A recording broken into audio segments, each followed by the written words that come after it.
Welcome to Food Hood Geese. Today we're going to make a really delicious Italian sandwich that is stuffed and it's called muffuletta. Well, this is my version of it because obviously this is vegetarian, vegan. You can also add meat in here. This is a very flexible dish. These are the ingredients you're going to need. And I roasted some veggies. You can easily buy them from the shop, the ready tinned ones. You're going to start off with a loaf of bread, scoop out the insides. Then, as you can see, I just took a raw garlic and rubbed it in everywhere. So it gives it that really subtle garlic flavor. Spread a little bit of olive oil. And then this is tomato puree that I'm just making sure that it's at the base and the sides of it. Next, I'm going in with this basil was so good. It was really delicious, really fresh. Huge leaves, as you can see. So a nice little layer of that. And then I'm going to go in with the assortment of vegetables that I've got there, which you can see are basically some roasted peppers. These are from the jar. Then I roasted some aubergine and courgette at home. You can easily buy those too. Next, I went in with some capers, and you can layer this in any shape or form that you like. It doesn't have to be in this order. And I'm just going to keep on going till I come towards the top of the loaf.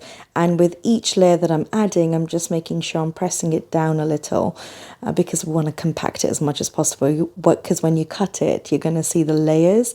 And I'm ending it with some pesto. And here's the aubergine that's going on.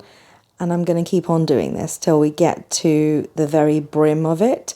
And I'm going to add in some vegan cheese. You can add in any cheese that you like. I've grated it, but you really don't need to. If you slice them in there, when you cut it, you'll see a real clear demarcation of where the cheese is. It doesn't make a difference to the taste, really.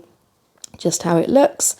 And what you're going to do then is, well, I've added extra basil because I had loads. And I'm going to top this off with a little bit more oil at the top. And then I'm going to, I don't know whether I've put this on camera, but the lid bit, as you can see, of the bread, I've taken some of the extra bread off. Keep that bread aside. You can make breadcrumbs with it.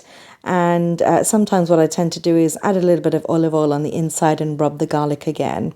And this had split. This is actually a ciabatta loaf, so it was a nice deep one. Next, what you're going to do is put it inside of a tin foil, wrap it really tightly. And this is something you're going to make the day before because you want the flavors to all kind of soak in there. And I'm going to weigh it down. So as you can see, it's between two chopping boards, and I've weighed it down with my pestle and mortar just to kind of really make sure it's safe so it doesn't topple off. And it doesn't have to be overnight. You can do this for a couple of hours and then you put it in the oven. You can have it cold, but if you put it in the oven, it just makes it so good. So in the oven for about 20 minutes, about 180 degrees, and that's enough. And you unlayer it, let it cool down for just a little bit and cut. Enjoy.